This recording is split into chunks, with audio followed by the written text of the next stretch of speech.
Bhushan jewellers. जिला सिरमौर के ट्रांसगिरी इलाके के हाटी समुदाय को अनुसूचित जनजाति का दर्जा दिया गया।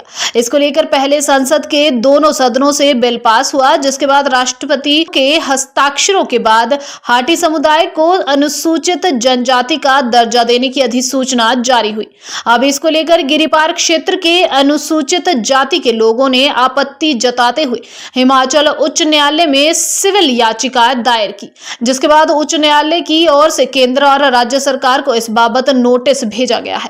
अब ऐसे में हिमाचल सरकार की तरफ से इस मामले पर केंद्र से स्पष्टीकरण मांगने के लिए पत्र लिखा गया है, तो वहीं राष्ट्रपति और अंडर सेक्रेटरी की अधिसूचना में अंतर होने की बात कही गई है। हमने अब सरकार को मोहलत दी है, अब हम सड़कों पे उतरेंगे। मुलाकात का दौर अब खत्म हो चुका है, दिवाली तक की हमने मोहलत दी है। अगर दिवाली तक हमारा एक्ट, क्योंकि ये संविधान की उल्लंघना है, कानून की उल्लंघना है और ये संसद का अपमान है, राज्य सरकार बेवजह इस एक्ट को, एसटी एक्ट को, संशोधित एक्ट को पारित जो हो चुका है दोनों सदनों से, उसको इंप्लीमेंट नहीं कर रही है। 4 अगस्त के बाद, क्योंकि महामहिम की गजट नोटिफिकेशन 4 अगस्त को हुई थी, उसके बाद ये काफी समय हो गया है। हमारा आपके माध्यम से राज्य सरकार को आज हम कहना चाहते हैं कि अगर दिवाली तक नहीं हुआ तो दिवाली के बाद हाटी समुदाय सड़कों पर उतरेगा। हिमाचल सरकार में उद्योग मंत्री और सिरमौर से विधायक हर्षवर्धन चौहान ने इस बारे में जानकारी देते हुए बताया कि राष्ट्रपति की अधिसूचना के बाद ट्रांसगिरी पार के जनजातीय समुदाय को अनुसूचित जनजाति का दर्जा दिया गया है,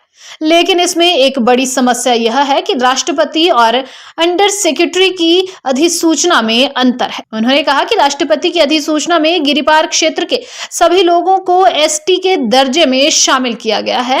अब ऐसे में दोनों अधिसूचनाओं में अंतर है और राष्ट्रपति की अधिसूचना अंतिम मानी जाती है। लिहाजा इस क्षेत्र में कई लोग जो अनुसूचित जाति से ताल्लुक रखते हैं वो एसटी कैटेगरी का हिस्सा नहीं बनना चाहते। इन लोगों की ओर से उच्च न्यायालय में सिविल याचिका भी दाखिल की गई है। उन्होंने कहा कि इस क्षेत्र के अनुसूचित जाति के लोगों की मांग जायज है।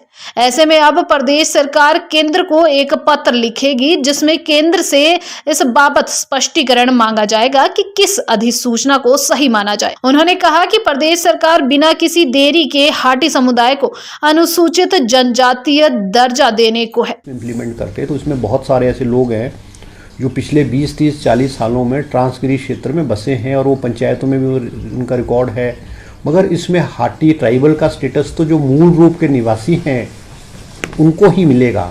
तो एक ऑब्जेक्शन तो हिमाचल सरकार ने केंद्र सरकार से ये पूछा है कि इसकी बेस डेट तय करके हमें बताई जाए। दूसरा जो इशू था जिसमें लॉ डिपार्टमेंट ने अपनी क्लैरिफिकेशन के लिए कहा है, दूसरा कि उसमें राष्ट्रपति की जो अधिसूचना है वो उसमें कहा गया कि सभी लोग ट्रांसगिरी क्षेत्र के एसटी बन गए उसमें, और उसके साथ ही जो अंडर सेक्रेटरी की एक लेटर है उसमें लिखा है कि राजपूत और जो ब्राह्मण्स हैं और वो और एक्सक्लूडिंग एससी कम्युनिटी, उस नोट जो अंडर सेक्रेटरी की चिट्ठी है उसमें एससीज को एक्सक्लूड किया गया है और राजपूत और ब्राह्मण को इंक्लूड करके उसको किया गया है। अब लॉ डिपार्टमेंट का मानना है कि हम राष्ट्रपति की नोटिफिकेशन को माने या हम अंडर सेक्रेटरी की लेटर को माने। तो ये भी क्लैरिफिकेशन के लिए हिमाचल सरकार ने केंद्र को लिखा हुआ है। Bureau report ENTV।